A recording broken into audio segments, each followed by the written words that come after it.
High বন্ধুরা, learning স্কুলের পক্ষ থেকে সবাইকে স্বাগতম। আমি আজকে দেখাতে যাচ্ছি যে বিগত বছরে ফুড এবং এসআইএ যে কোশ্চেনগুলো আসছিল ওগুলো আমি খুব সহজভাবে সমাধান করে দেবো। এগুলো আপনি এক প্রকার সাজেশন বলতে পারেন যারা সামনে ফুড এবং এসআইতে পরীক্ষা দিবেন। তো এখান থেকে অবশ্যই কমন পাবেন। তো ম্যাথগুলো আপনারা প্রথম থেকে শেষ পর্যন্ত দেখেন, আর যদি ভালো লাগে তাহলে অবশ্যই চ্যানেলটি সাবস্ক্রাইব করবেন। আর অন্য ভিডিও আছে ওগুলো আপনারা দেখবেন। চলেন শুরু করা যাক। এই অঙ্কটা বারবার আসছে, ফুড বলেন, এসআই বলেন, বিসিএস বলেন, ডাব্লিউবিসিএস বলেন, বিভিন্ন পরীক্ষায় আসছে।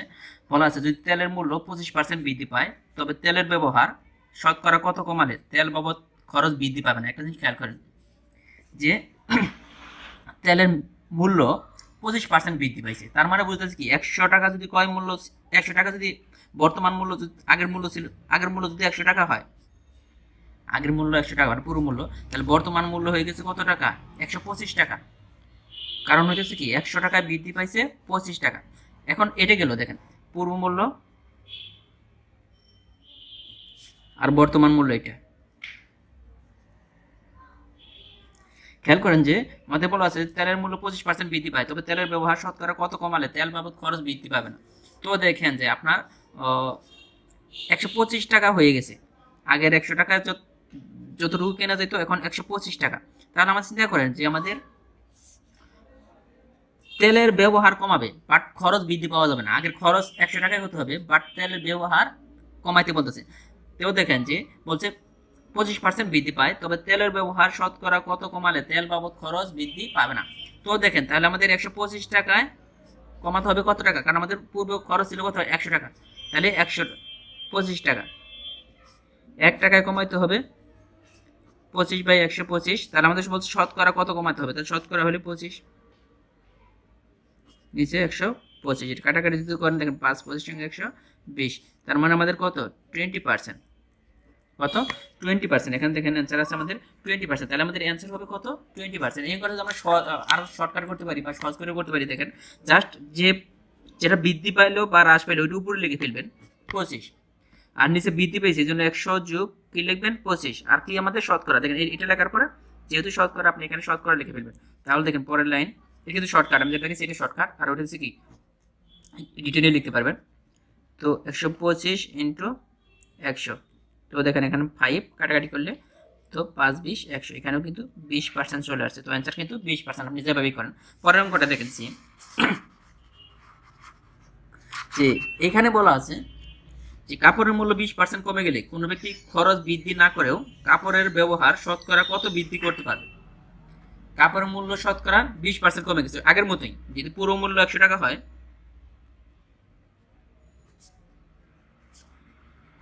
100 টাকা হলে বর্তমান মূল্য দেখেন 100 টাকা থেকে কয় টাকা কমছে? 20 টাকা। তাহলে হয়ে যাবে কতটা? 80 টাকা। বর্তমান মূল্য হয়ে যাচ্ছে 80 টাকা। তাহলে পূর্ব মূল্য ছিল 100 টাকা, বর্তমান মূল্য হয়ে গেছে 80 টাকা। তো আমাদের বলতেছে যে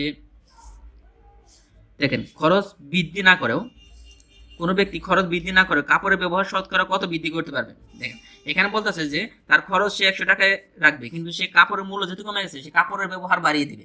তো আগের মতোই দেখেন, তাহলে আমাদের 80 টাকায় কয় টাকা বাড়াতে হবে? 20 টাকা। 20 টাকা কমে গেছে, 80 টাকায় বাড়াতে হবে 20 টাকা। তাহলে 1 টাকায় বাড়াতে হবে 20/80, তাহলে 100 টাকায় বাড়াতে হবে 20 ইন্টু 100, নিচে হইতেছে কত? 80। কাটাকাটি যদি করেন 4, হ্যাঁ 4 20 80, আর 4 25 100। শতকরা দেখেন 25%। আর যদি শর্টকাটে করেন, একটু আগে যেটা দেখছিলাম দেখেন 20% কমে, যেটা কমবে পারবো ওইটা উপরে দেবেন। তারপরে নিচে যদি বৃদ্ধি পায় তাহলে 100 সাথে ওইটা যোগ করবেন, আর যদি হ্রাস পায় 100 থেকে ওইটা মাইনাস করবেন। কত আমাদের? শতকরা 100 দ্বারা গুণ করে দেবেন। তো দেখেন এটা আমার কত আছে? 20/80 ইন্টু 100। তো দেখেন 4 20 100, 4 25 100, তো 25%। এখানেও কিন্তু আপনার অ্যান্সার আসতেছে কত?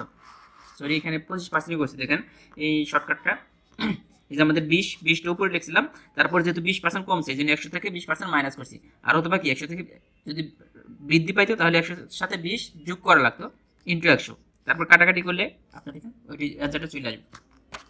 পরের ম্যাথটা একটু দেখেন, এটা হচ্ছে গতিবেগের একটা অঙ্ক। দেখেন এখানে কি বলা আছে, এখানে বলা আছে এক ব্যক্তি তার গতিবেগের এত বেগে গেলে গন্তব্যস্থলে পৌঁছতে 26 ঘন্টা সময় লাগে। তার গতিবেগের এত বেগে গেলে তার গন্তব্যস্থানে পৌঁছতে 26 ঘন্টা সময় লাগে, সে নিজস্ব বেগে কত সময় লাগবে, নিজস্ব বেগে যাইতে তার কত টাইম লাগবে। তো এটা আমরা খুব সহজে করব। খুব সহজে দেখেন যে এখানে আছে 11/13, এই বেগে যে গেছে তার গতিবেগের 11/13। তাহলে এক ব্যক্তি তার গতিবেগের এত বেগে গেলে, মানে উপরে যেটা হইতেছে 11, এটা হচ্ছে বর্তমান বেগ, আর তার অ্যাকচুয়ালি যে রিয়েল বেগ এটা হচ্ছে নিচেরটা, এটা হচ্ছে কি লোকটির বেগ। কিন্তু লোকটি যায় নাই, তার বেগের কত অংশে গেছে, এই 11 অংশে। তো দেখেন তো এত বেগে গেলে বর্তমান বেগে গেলে গন্তব্যস্থলে পৌঁছতে তার 26 ঘন্টা লাগে। তাহলে তার লোকটির বেগ কোনটা, এই বেগে যদি যায় তাহলে তাহলে দেখেন তো লোকটির এই বেগে যদি যায় তাহলে কত টাইম লাগবে। তাহলে এখানে দেখেন 26কে যদি আপনি 2 দ্বারা ভাগ করে দেন, মানে এই 26 যাইতে লোকটির ব্যাগ হইতেছে কত 13, তো 26 ঘন্টা যাইতে তার কত সময় লাগবে, তাহলে 2 ঘন্টা। দেখেন জিনিসটা বুঝছেন কিনা। তার আরেকবার একটু খেয়াল করেন যে এটা দ্বারা ভাগ করে দিলেই হয়ে যাবে। বর্তমান ব্যাগ 11, লোকটির যে রিয়েল ব্যাগ ওটা হচ্ছে 13। তো সে বলতেছে যে এত বেগে গেলে গন্তব্যস্থলে পৌঁছে 26 ঘন্টা লাগে, 26 ঘন্টা সময় লাগে। সে নিজস্ব বেগে কত সময় লাগবে। তো জাস্ট আপনারা প্রত্যেকটা এই ধরনের অঙ্ক আসলে আপনারা কি করবেন, যে এটা দেওয়া থাকবে ওইটা দ্বারা এটাকে ভাগ করে দিবেন। এখানে দেওয়া হচ্ছে 26 ঘন্টা লাগে, এটাকে জাস্ট এটা দ্বারা ভাগ করে দিলে যেটা থাকবে। তাহলে 13 দ্বারা আপনি যদি 26কে 26 এ ভাগ করেন তাহলে আমাদের অ্যান্সার হবে কত 2। তো আমাদের অ্যান্সার হইতেছে কত 2। অঙ্কটা কিন্তু খুবই সহজ। এই ধরনের অঙ্ক আসলে জাস্ট নিচেরটা দ্বারা ভাগ করে দিলেই হয়ে যাবে। পরের অঙ্কটা একটু খেয়াল করেন, এটাও অনেক সহজ করে করবো। যে একজন অসৎ দোকানদার 1 কিলোগ্রাম চালের পরিবর্তে ক্রেতাকে 800 গ্রাম চাল দেয় এবং বলে সে ক্রয় মূল্যে বিক্রি করতেছে, এতে তার শতকরা কত লাভ হয়। একটা জিনিস খেয়াল করেন যে এখানে আছে 1 কিলোগ্রাম আর এখানে আছে গ্রাম, তাহলে আমরা জানি 1 কিলোগ্রাম সমান 1000 গ্রাম, এটাকে বানিয়ে নিলাম। এখন খেয়াল করেন যে সে দিতেছে 1000 কিলোগ্রাম দিতেছে, বাট সে বিক্রি করতেছে কত 800 দিতেছে। মানে সে বলতেছে 1000 কিলোগ্রাম বিক্রি করতেছে, বাট সে দিতেছে 800, তার মানে সে কত গ্রাম লাভ করতেছে 200 গ্রাম। লাভ বা ক্ষতি সবসময় ক্রয় মূল্যের উপর হিসাব করতে হয়। যেখানে এখানে কিন্তু সবাই কিন্তু ভুল করে, ভাবে যে ক্রয় মূল্য এটা কিন্তু ক্রয় মূল্য না। ক্রয় মূল্য হইতেছে কোনটা, তার 800 গ্রাম কিনা সে এখানে কি করতেছে 800 গ্রামের উপরে সে কত গ্রাম লাভ করতেছে 200 গ্রাম। তাহলে আমরা এইভাবে করতে পারি না যে 800 গ্রামে সে লাভ করতেছে 200, তাহলে সে কত শতকরা বলছে 100 গ্রামে কত লাভ করবে। দেখেন 800 গ্রাম বিক্রি করার ফলে তার কত গ্রাম লাভ হইতেছে 200 গ্রাম, তাহলে শতকরা কত হবে তাহলে 100। তো এই শূন্য কাটা, এই শূন্য কাটা, তো 8 25 200, তো আমাদের কত 25%। এখানটা বারবার আসে, খুব সুন্দর করে একটু খেয়াল করবেন আপনারা। পরের একটা অঙ্ক দেখেন, একজন দোকানদার কোনো দ্রব্য কেনার সময় 10% লাভ করে, আবার বেচার সময় 10% লাভ করে, সে কত লাভ করলো। তো অনেকে ভাবে কি 10% টোটাল 20%, তার মানে কত 20% লাভ করে। আসলে কিন্তু অ্যান্সার এটা না। অ্যান্সারটা দেখেন, প্রথমে সে 10% লাভ করে। তো 100 টাকায় যদি 10 টাকা লাভ করে, প্রথমে 100 টাকায় সে লাভ করতেছে কয় টাকা 10 টাকা। খেয়াল করেন, তাহলে তারপর দেখুন তার যে মূল্য হয়ে যেতেছে কত 100 টাকা থেকে সে 10 টাকা লাভ করতেছে, তাহলে তার টোটাল কত হইতেছে 110 টাকা, কারণ তার ক্রয় মূল্য ছিল 100 আর লাভ করছে কত 10, তাহলে টোটাল হচ্ছে 110। আবার বলতেছে 110 এর 10%, এই যে পরবর্তী 110 এর 10%, তাহলে এইটা বের করতে হলে 110 দেখেন যোগ 110 এর 10%, এইভাবে বের করতে হবে। তো দেখেন যে 110 যোগ, তাহলে 110 এর 10%, 110 বাই একটা জিনিস খেয়াল করেন, এখানে এর আর গুণ একই, নিচে আপনি 100 দিতে পারেন। এই শূন্য কাটা, এই শূন্য কাটা, দেখেন এইখানে আপনার কত হইতেছে, তো খেয়াল করে দেখেন যে ওইখানে ছিল কত 110 আর এখানে হইতেছে কত 11, আর এখানে আমাদের আছে কত 110, তার মানে টোটাল হচ্ছে তার কত 121। দেখেন তার আগে ছিল কত টাকা 100 টাকা, এখন হয়ে গেছে কত 121, তার মানে কত পার্সেন্ট লাভ হইতেছে 21% লাভ। তো আমাদের অ্যান্সার হইতেছে 21% লাভ। তো খুব সহজে এটা আপনারা করতে পারেন। তারপরের অঙ্কটা দেখেন যে বলা আছে করিমের কার্যক্ষমতা রহিমের দ্বিগুণ। তো আমরা ধরে নিলাম এটা করিম আর এটা রহিম। তো বলছে করিমের কার্যক্ষমতা রহিমের দ্বিগুণ। তো করিমের যদি 1 হয় তাহলে রহিমের কত হয়ে যাবে? 2 ইউনিট কার্যক্ষমতা। দুজনে একটি কাজ 20 দিনে করে। এই দুইজনে একটা কাজ করতেছে কয় দিনে? 20 দিনে করে। ওই কাজটি করিম কত দিনে করে? করিম কত দিনে করবে? এটা খেয়াল করেন যে করিমের কার্যক্ষমতা রহিমের দ্বিগুণ। করিম একদিনে যদি 3 ইউনিট 1 ইউনিট, রহিম যদি 1 ইউনিট করে, করিম করতেছে 2 ইউনিট। তারা দুইজনে দেখে 20 দিনে কাজটি করতেছে। তো সে করতেছে 2 ভাগ, সে করতেছে 1 ভাগ, টোটাল 3 ভাগ। টোটাল 3 ভাগ করতেছে দুইজনে করতেছে 20 দিনে। কয় দিনে? তো 20 দিনে যদি করে দেখেন একদিনে করতেছে এত অংশ, তাহলে সম্পূর্ণ অংশ করতে আমাদের কত? এটা 3 দ্বারা গুণ করে দেখেন 60 অংশ। কাজের পরিমাণ, টোটাল পরিমাণ কত? 60 অংশ। তারা একদিনে করে কত অংশ? 3 অংশ। তাহলে 20 দিনে করবো 60, তো 60 অংশ। এখন বলা আছে ওই কাজটি করিম কত দিনে করবে? তো সম্পূর্ণ কাজ করতে তাদের লাগতেছে কত? 60 দিন। তো করিম করে একদিনে কত ইউনিট? 2 ইউনিট। তাহলে সম্পূর্ণ ইউনিট করতে তার কত লাগবে? 30 ইউনিট। তাহলে অ্যান্সার হইতেছে আমাদের কত? 30। এরপর অঙ্কটা দেখেন, এটা খুব কমন একটা অঙ্ক। এখানে বলা আছে দেখেন যে রাহুলের আয় আসমার আয় অপেক্ষা 25% বেশি। আসমার আয় রাহুলের আয় অপেক্ষা শতকরা কত কম? এটা দেখেন আমরা 2-3 সিস্টেম করতে পারি খুব সহজে। এখন দেখেন যে আগে আমরা লিখি রাহুল, এই সাইডে রাহুলটা লিখে ফেলি, আর এই সাইডে দেখেন আসমা। তো এখানে কার কি বলা আছে দেখেন, রাহুলের আয় আসমার আয় অপেক্ষা 25% বেশি।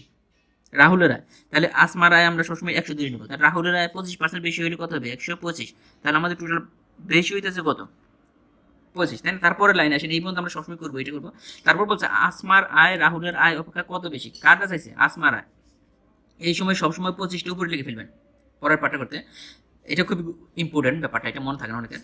তো আসমার আয় রাহুলের আয় অপেক্ষা, যার সাপেক্ষে বলবো আসমার আয়, আসমারটা উপরে, রাহুলের আয় অপেক্ষা, কার আয়? রাহুলের আয়। রাহুলের আয় কত ছিল? 125। শতকরা কত বেশি? শতকরা তাহলে 100। দেখেন বুঝছেন কিনা? তাহলে আমি বলছিলাম যে এখানে বলতেছে যে এখানে যে বিয়োগ ফলটা থাকবে, বিয়োগ ফলটা উপরে লিখবো, বিয়োগ ফলটা লেখার পরে দেবো কার সাথে কম্পেয়ার করছে? রাহুলের আয় অপেক্ষা, রাহুলের আয় অপেক্ষা। রাহুলের আয় কত হবে? নিচে হবে ইন্টু কত? শতকরা বলছে 100। তো এটা 5 25 100, 5 20 100। তো আমাদের অ্যান্সার হবে কত? 20%। শেষ একটা অঙ্ক দেখেন, যে এগুলো প্রত্যেকটা অঙ্ক কিন্তু খুবই কমন। তো 5 জন পুরুষ একটি কাজ 4 দিন করে। তো 5 জন পুরুষ করতেছে একটি কাজ 4 দিনে। আবার বলতেছে ওই কাজ 3 জন মহিলা করে 10 দিনে। 3 জন মহিলা করে 10 দিনে। তো 5 জন পুরুষ যদি 4 দিনে করে, তাহলে একজন পুরুষ কয় দিনে করবে? এটা কিন্তু করেছে, এটা পুরুষ আর এটা মহিলা। তো 5 জন পুরুষ যদি 4 দিন করে, তাহলে একজন পুরুষ করবে, তাহলে এটা গুণ হয়ে যাবে না? এটা কিন্তু অনেকে বোঝে না, কারণ অবশ্যই সময় বেশি লাগবে, এই জন্য গুণ হবে। সেম ভাবে একজন মহিলা কাজটি করবে কত দিনে? 30 দিনে। তো দেখেন পুরুষে করতেছে, একজন পুরুষ করতেছে কয় দিনে? 20 দিনে। আবার মহিলা একজনে করতেছে কাজটি 30 দিনে। এখন আমাদের বলছে যে একজন মহিলা ও একজন পুরুষ ওই কাজটি কত দিনে করতে পারবে, মানে দুইজনে। তাহলে আমরা এটা বের করতে হলে আমরা দুইটার লসাগু করবো, এই দুইটার এলসিএম নিব। এলসিএম আপনি কিন্তু খুব সহজে বুঝতেছেন, এই দুইটার এলসিএম হবে কত? 60। এই দুইটার এলসিএম কত হবে? 60। এখন দেখেন যে 20 জন পুরুষে এই 60 অংশ কাজ করতে, দেখেন তো এটা যেটা ভাগ করলে কত ইউনিট করতে পারতেছে? একদিনে করতেছে কত ইউনিট? 20 জনে, যেহেতু সে 20 দিনে করে, তাহলে 60 অংশ করতে তার কত লাগবে? ভাগ করে দেন 3। আর মহিলাদের করতে আমাদের লাগতেছে দেখেন 2 ইউনিট, এর ভাগ করলে। তো দেখেন যে এই অংশ করতেছে তারা একদিনে, পুরুষে 3 অংশ করতেছে আর মহিলা, পুরুষের সবার জন্য 3 ইউনিট আর মহিলা করতেছে 2 ইউনিট, টোটাল 5 ইউনিট করতেছে একদিনে। তাহলে 60 ইউনিট করতে তাদের কত দিন লাগবে? 2 আর 5, তো আমাদের 12 দিন লাগবে। তো এটা এইভাবে না করে আর একটু সহজভাবে করে দেখেন, যে আমাদের বলা আছে যে একজন পুরুষ করতেছে 20 দিনে, একজন মহিলা করতেছে 30 দিনে। জাস্ট আমরা এই দুইটা আমরা গুণ করে ফেলবো, উপরে দুইটা গুণ করব। আর বলছে একজন পুরুষ একজন মহিলা একত্র কত দিনে করতে পারবে। তাহলে আমরা দুইটার নিচে হবে দুইটার যোগফল। এই লাইন বের করার ফলে, মানে 5 জনের থেকে একজন বের করবেন, তারপরে এটা বের করার পরে যে অংশটা থাকবে এটা দ্বারা গুণ করে উপরে লিখবেন আর দুটো যোগ করে নিচে লিখবেন। তাহলে দেখেন এখানে 600 নিচে হইতেছে কত? সরি 50। তো এটা যদি কাটাকাটি করেন আপনারা দেখেন 12 হবে অ্যান্সার। তো আমাদের অ্যান্সার হচ্ছে কত? 12। এই ছিল।